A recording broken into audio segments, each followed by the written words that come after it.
All right, let's be real here. If you've ever had to get up in front of anybody, I mean anybody, and do something, there's a decent chance your brain tried to throw you under the bus before you even opened your mouth.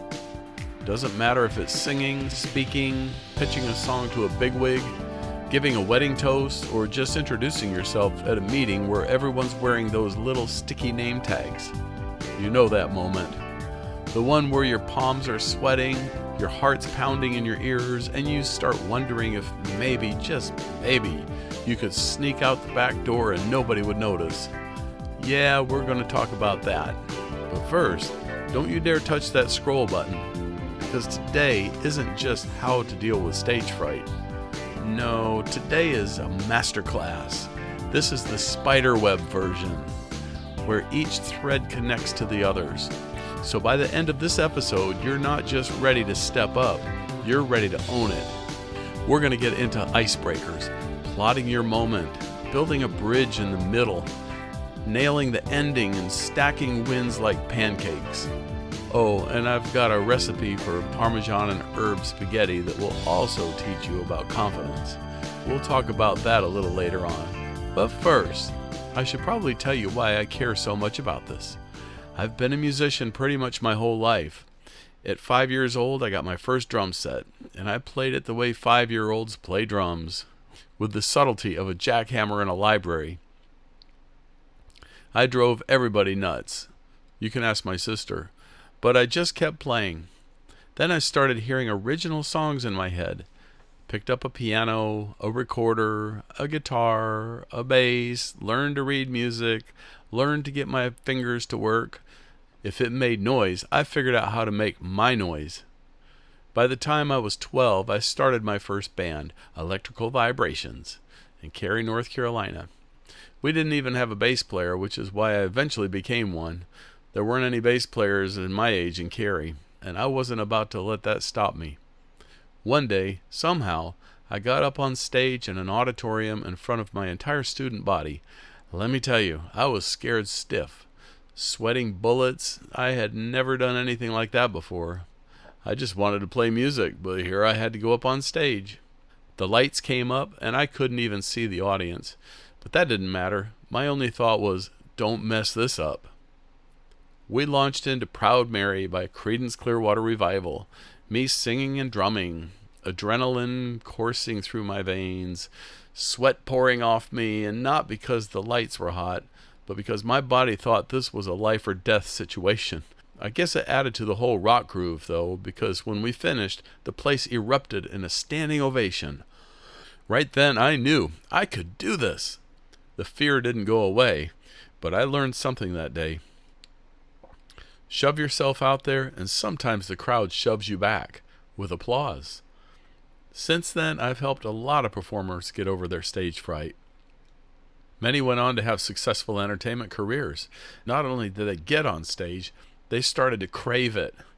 One of my favorite tricks, I'd invite them up on stage with me in front of a big audience, and we'd just turn to the crowd. I'd have them put their attention on the room, the corners of the walls, the ceiling, the back doors, not just these scary people, but the actual space we're in. You own the room when you recognize the room. I've done that on a lot of stages, including one I shared with Slash from Guns N' Roses. Yeah, that Slash. And the Bon Jovi guys, and several other people that I'm not going to go into. I don't want to do too much name dropping. We'll talk about those stories more a little later on. But first, we're going to talk about your first 10 seconds. Because whether it's a stage in Vegas, a Nashville writer's night, or your first awkward hello to someone who might change your life, those first 10 seconds set the whole tone. We'll get into exactly how to handle them a little later on. We're also going to break down how knowing your plot can keep you from unraveling halfway through. That's where our song study comes in. And I'll tell you right now, it's a powerhouse track from Imagine Dragons that will reframe the way you think about nerves. But first, we've got to talk about how to keep your audience with you once you've got them, because that's the part most people lose.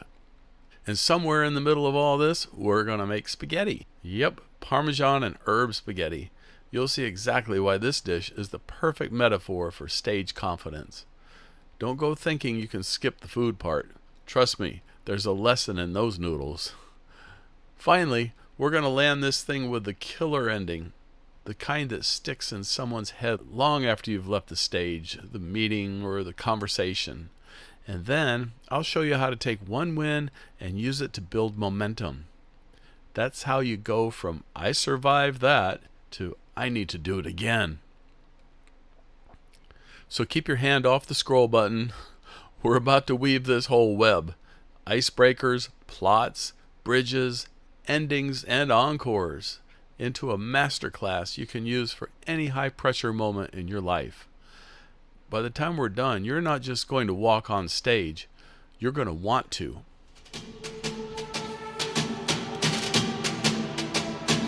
Now, let's start with the first 10 seconds. Let's get something straight. Your first 10 seconds are like the first bite of a meal. If it's good, people lean in for a second bite. If it's bland, well, they'll reach for the salt, but let's just say they'll start thinking about what's in the fridge instead. In performance, music, speaking, even pitching your ideas to someone important, those first 10 seconds are your icebreaker. And I don't mean, "So how's the weather?" I mean something pre-planned that sets the tone and shows you are in control. Why this matters? Your audience decides almost instantly whether they feel comfortable with you. If you start nervous and apologetic, "Oh, sorry, I'm not very good at this," you've just handed your power away like a balloon in a windstorm. If you start clear, confident, and connected, you've got their attention. Here's one for songwriters. Let's say you're at Nashville's Writers' Night. The room's a mix of polite listeners, fellow songwriters, and that one guy at the bar loudly telling someone how he almost got a publishing deal in 1998. You step up, and instead of saying, "Hi, I'm Don, and I hope you like this," you say, "You ever hear a song that made you pull your car over just to listen? I wrote this one hoping it'd do the same to somebody. Maybe you." Boom! Now they're curious. That's a hook. And that's a heck of a lot stronger than apologizing for existing. Example 2. This one's for public speaking or meetings. You're presenting at work, and half the people are scrolling on their phones. You open with, "Quick question, by show of hands, who here has ever completely forgotten what they were going to say mid-sentence?" They chuckle. They raise their hands. You're connected. You've also made it safe for them to listen without feeling judged. Here's a third example for everyday life. Meeting someone important in a social setting. Instead of small talk about the weather, try something like, "I've been looking forward to meeting you ever since I heard about your specific accomplishment or project." You need to be prepared, of course. It's personal, specific, and it puts them in a good frame of mind immediately. How to practice this? I'll give you 4 steps. Okay, number 1, write it down. Yes, journal it. You knew that was coming. Write 3 possible icebreaker openings for the kinds of situations you face most often. Songwriting rounds, presentations, networking events. Number 2, say it out loud. The words that look smooth on paper sometimes trip you up in real life. Number 3, refine it. Make it shorter, sharper, and punchier until you can say it naturally without thinking. And number 4, anchor it. Before you go up on stage or into the room, visualize that first line. It becomes your starting block to push off from. Here's a journaling prompt for this week. If I had 10 seconds to make a great first impression, what would I say and how would I want them to feel afterward? Write 3 versions, one for music, one for work or speaking, and one for a personal or social setting. Think of your opening line like the opening of Proud Mary. You don't start with the "big wheel keep on turning" part. No, you ease in with "left a good job in the city," and then hit them with the big stuff. You start with an easy opener and leave it there. You've basically sung a lullaby. Start with your opener, build your story, end it legendary. For songwriters specifically, the first 10 seconds of playing are just as important as what you say. The way you strum the guitar, hold your posture, or even glance around the room communicates confidence before a single lyric leaves your mouth. Your icebreaker isn't just your words, it's your whole presence. You know, there were so many songs that the Beatles wrote and recorded, and you'll be able to find them, that open up with a lyric. Many of them don't have any introductory music. They open up with an icebreaker. All right, now we're going to go on to icebreaker number 2. Know your plot before you step on stage. If the icebreaker is the spark that lights the fire, your plot is the fireplace that keeps it burning. Without it, the flame sputters, smokes, and maybe sets off the smoke alarm, which in performance terms is the point where people start scrolling on their phones. Here's the reality. Most people think winging it is confidence. It's not. Winging it is gambling. And gambling with stage fright in the room is like playing poker with someone who can see your cards. Why the plot matters?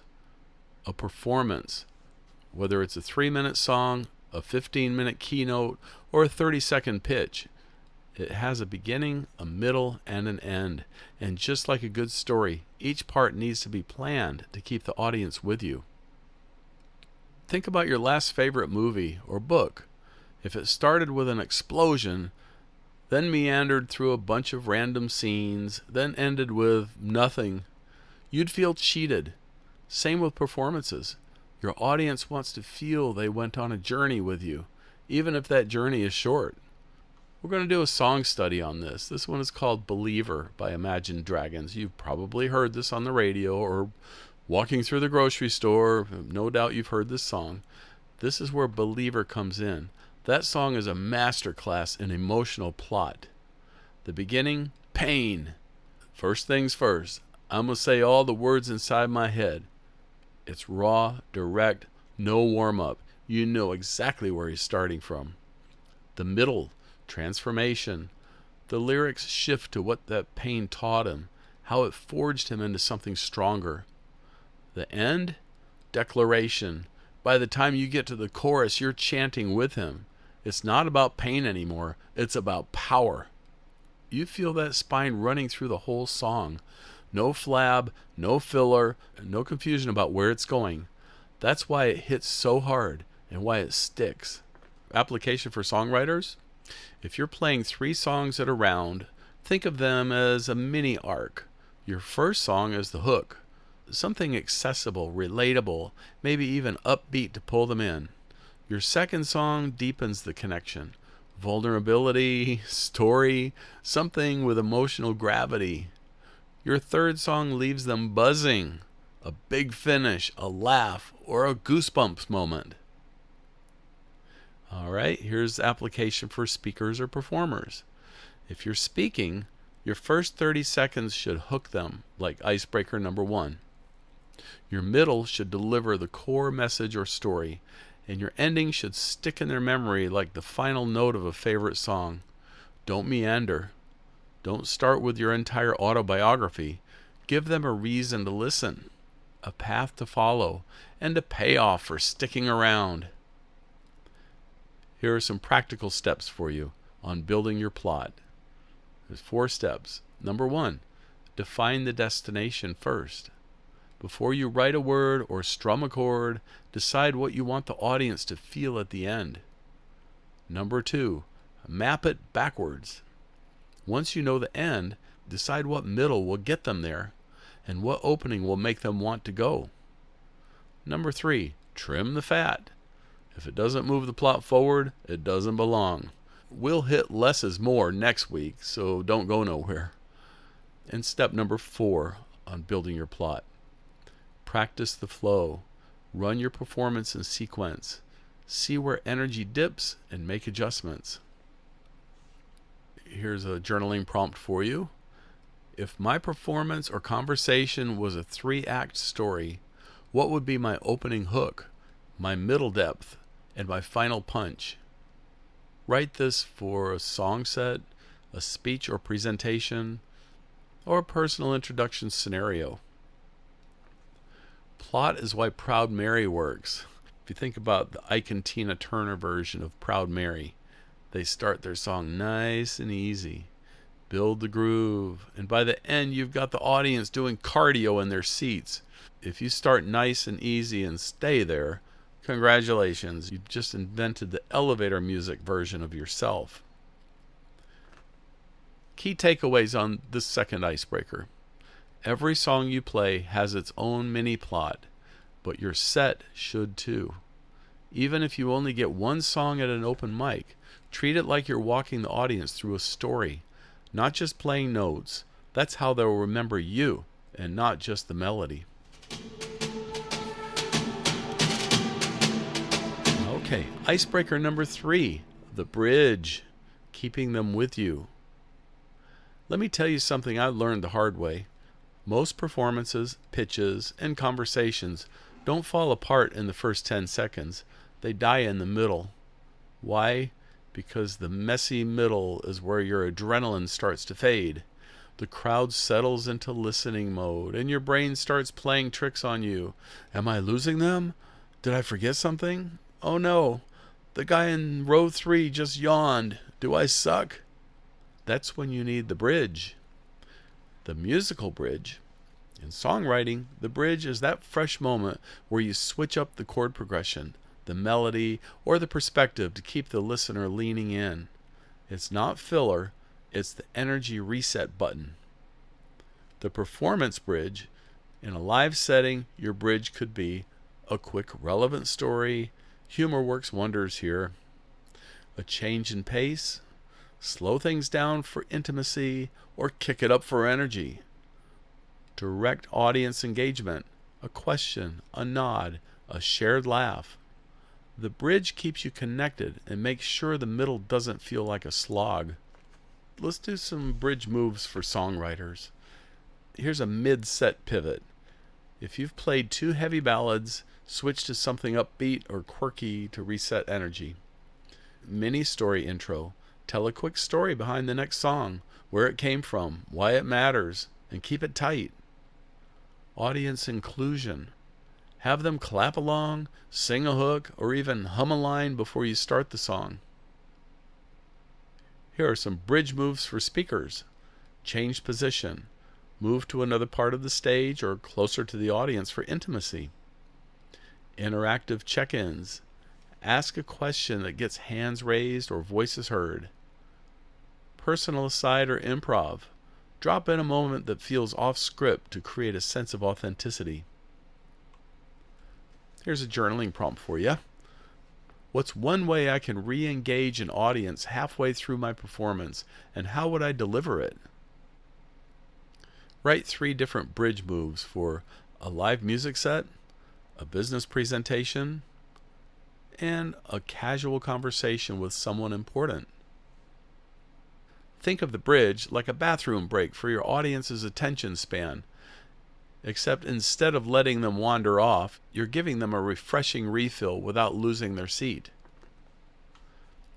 Why the bridge beats stage fright. When you know you have a planned moment in the middle to shift gears, you stop dreading the dead zone. You look forward to it. That anticipation alone can keep your nerves at bay because you know exactly how you're going to pull them back in if they start to drift. All right, here's icebreaker number 4, the killer ending. If the first 10 seconds gets them to lean in, the last 10 seconds are what makes them remember you. In performance, the ending is your signature. The last brush stroke on the painting, the final bite of dessert, the call me at the end of the date. It's the moment that makes them decide if they want more of you or if they're satisfied leaving it at that. Why endings matter. People don't remember everything you say or play. They remember the feeling they had when you left the stage, hung up the call, or shook their hand goodbye. A killer ending cements that feeling. Here's a Barbra Streisand story. Now, Barbra Streisand is one of the most iconic voices in music history, but even she had a stage fright nightmare. In 1967, during a massive Central Park concert, she forgot the lyrics to a song. The crowd forgave her, but she didn't forgive herself. She avoided live performances for 27 years.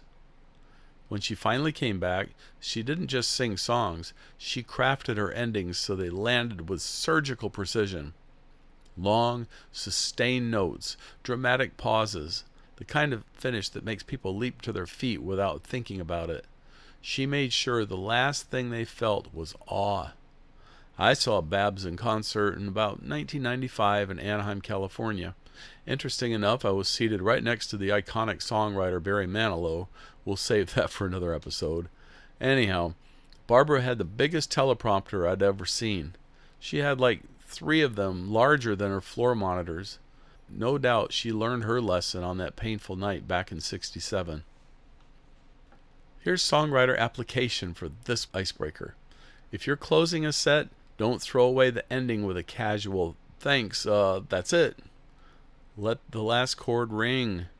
Hold the final note until the air in the room changes. Step back from the mic and own the pause before you thank them. Leave them with a lyric or a hook line that will echo in their head all the way home. For speakers or performers, end with a call to action that's short, clear, and repeatable. Use a full circle close. Reference something from your opening so it feels intentional. Plant one last thought in their mind, something they can't shake. Here's some practical killer ending techniques. There's 4 of them for you. Number 1, script the last line. Never leave it to chance. Number 2, rehearse the close separately. Practice only with your ending until it's rock solid. Number 3, match the ending to the tone. Powerful if the set was high energy, soft and emotional if it was intimate. Number 4, hold your ground. Don't rush off. Let the applause happen. Eat it up. You deserve it. They know it. Here's a journaling prompt for you. What's the exact last line, last chord, or last gesture I want my audience to experience, and why will it stick with them? Write 3 versions for a music performance, a speech or presentation, or a casual but important conversation. A killer ending isn't, "Okay, so yeah, that's it, I guess. That's not a mic drop. That's a mic drip." Here's a key takeaway for you on this 4th icebreaker. When you design your ending to be unforgettable, you don't just close the moment. You open the door to the next opportunity. Whether it's an encore, a new connection, or a repeat booking, a strong ending makes them want more. Close everything with "until next time" type of ending. Keep the future open. Remember, there's always a next. See episode 9 on layerbylayergo.com. And our 5th icebreaker, the encore. Turning one win into momentum. Here's the thing most people get wrong about confidence. They think it's a switch you flip. One day you're scared, the next day you're a fearless rock star. Nope, confidence isn't a one-time victory. It's a habit. And the fastest way to build it is to use the win you just had to fuel the next one. Why the encore matters? Stage fright feeds on uncertainty.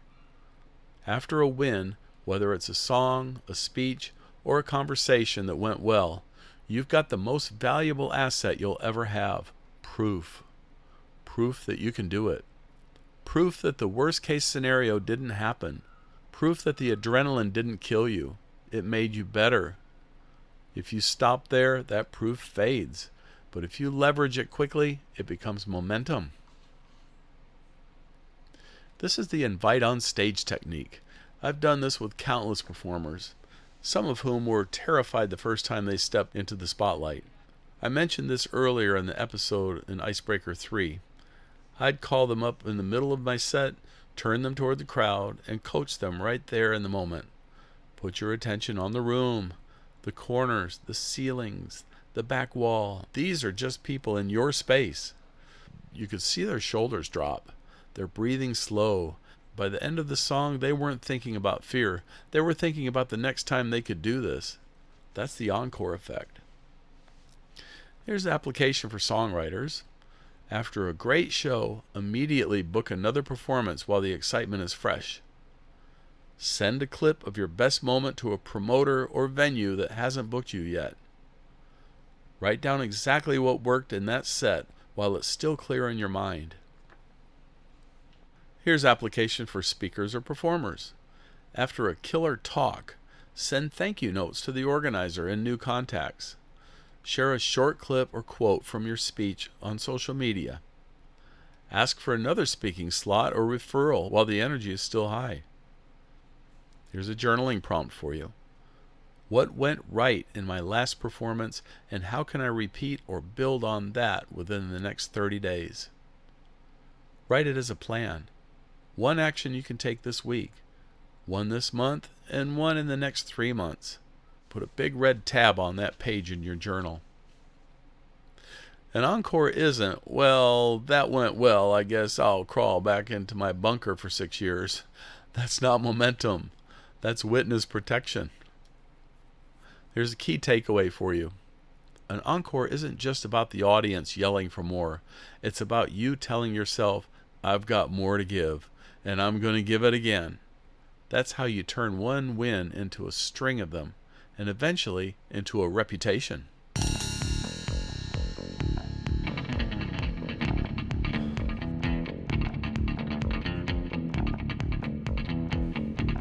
Here's our recipe segment. Parmesan and herb spaghetti. You ever notice how some people, when they're nervous, try to overcompensate by throwing everything they've got into the mix? In music, it might be playing way too many notes. In public speaking, it's rattling off your entire life story before you've even taken a breath. In cooking, it's that recipe with 47 ingredients you bought for a special night and never made again because it took 3 hours, 2 dishwashers, and a small army. Here's the thing. Confidence doesn't come from overcomplication. It comes from control. From knowing the basics so well you can make them sing. That's why this week's recipe is one of my all-time stage fright metaphors. Parmesan and herb spaghetti. Simple, elegant, rock solid every time. The food equivalent of hitting your opening line with perfect timing and knowing exactly how you're going to land the ending. There's the story behind this one. Back when I was playing a lot of late night gigs, I'd come home too wired to sleep, but too hungry to just call it a night. I needed something fast, something comforting, and something that always worked no matter what mood I was in. This was it. And somewhere along the way, I realized this is exactly how you prepare for a performance. You know your key moves so well you can do them with one hand tied behind your back. What you'll need: 8 ounces of spaghetti or whatever pasta you've got on hand. I'm not judging your pantry. 2 tablespoons of olive oil or butter. 2 garlic cloves minced. A ½ cup grated Parmesan cheese. 2 tablespoons of fresh parsley or basil chopped. Preferably fresh, but you could use dry, of course. Salt and pepper to taste. Optional, pinch of red pepper flakes for that little showtime kick. How to make it: bring a pot of salted water to a rolling boil. Here's a tip: salty like the ocean, not like your Uncle Frank when you beat him at poker. Number 2, cook spaghetti until al dente, tender but still with a little bite. Reserve about a ½ cup of the pasta water before you drain it. Number 3, in a large skillet, warm the olive oil over medium heat. Add garlic and saute just until fragrant. Don't burn it. I'm talking 30 seconds or so, unless you like your dinner with a side of regret. Number 4, toss the cooked spaghetti into the skillet. Add the reserved pasta water, Parmesan, and herbs. Stir it like you mean it until the cheese melts into a silky coating. Number 5, Season with salt, pepper, and red pepper flakes if you want that final bow heat. Serve immediately. The Stage Fright Connection. This dish is your set list in food form. The Icebreaker. The first whiff of garlic tells everyone in the room they're in for something good. The Plot. Pasta, cheese, herbs. Each ingredient shows up at the right time. The Bridge. Reserved pasta water is your mid-show energy boost that keeps everything flowing. The Killer Ending. A plate so good they're scraping for the last bite. The Encore. You'll make it again tomorrow because you can. Here's a journaling prompt. What are my 3 go-to confidence moves? The one I know so well I could do them in my sleep. Write 1 for performance, 1 for speaking, and 1 for everyday life. If you can make this pasta without thinking about it, you're halfway to mastering stage fright. Why? Because stage fright hates certainty, and this dish is pure, delicious certainty.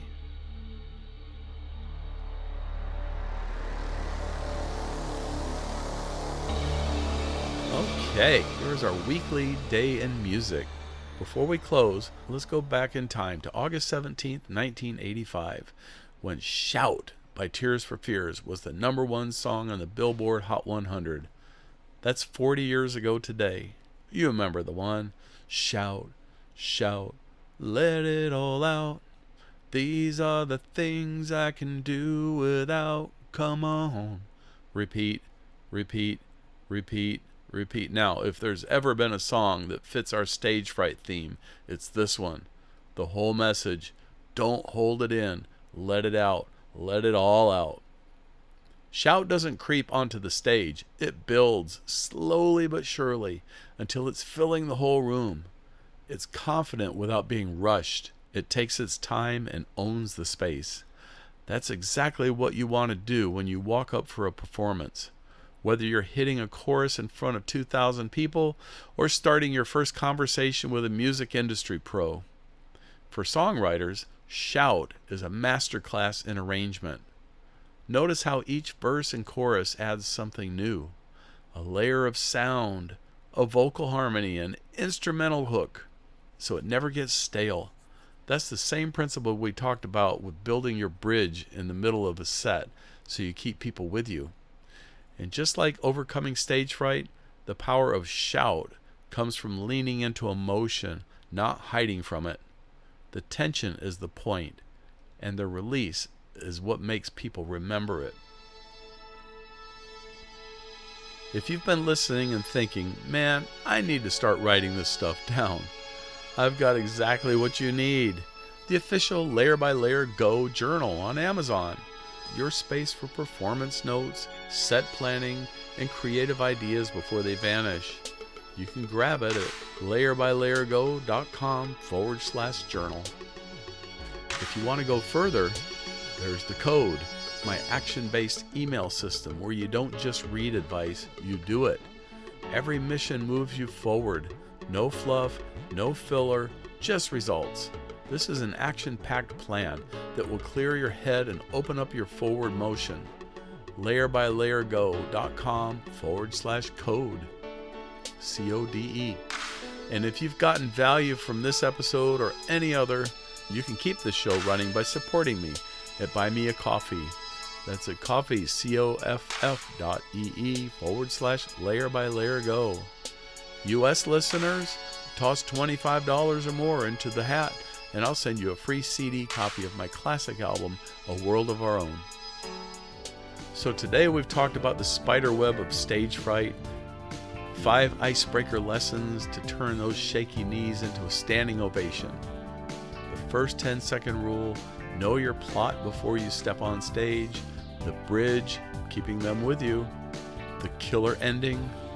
And the encore, turning one win into momentum. Next week, we strip it all back. Episode 12, Less is More. We'll dig into the idea that sometimes the most powerful thing you can do on stage, in a song, or in a conversation isn't what you add, it's what you leave out. Trust me, you don't want to miss this one. So, keep your hand off the scroll button, and I'll see you next week. Until then, This is Don. I'll catch you on the flip side.